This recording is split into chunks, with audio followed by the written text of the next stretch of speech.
અમદાવાદના કર્ણાવતી ક્લબ ખાતે સીએમ ભૂપેન્દ્ર પટેલની ઉપસ્થિતિમાં પારસી ધર્મગુરુઓનો સન્માન સમારંભ યોજાયો, જેમાં બિઝનેસમેન સહિતના અગ્રણીઓ હાજર રહ્યા હતા. સીએમના હસ્તે પારસી રત્ન એવોર્ડ એનાયત કરવામાં આવ્યા હતા.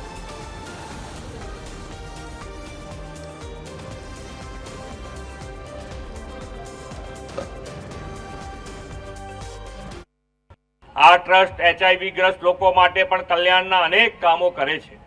મને જણાવવામાં આવ્યું છે કે આ ટ્રસ્ટના માધ્યમથી દર વર્ષે ગુજરાત સહિત દેશના હજારો લાભાર્થીઓના જીવનમાં પરિવર્તન આવી રહ્યું છે.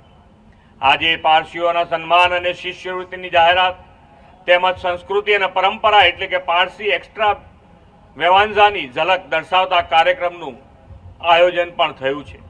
આજે જેમનું બહુમાન કરવામાં આવ્યું છે તે સૌને ખૂબ ખૂબ અભિનંદન પાઠવું છું.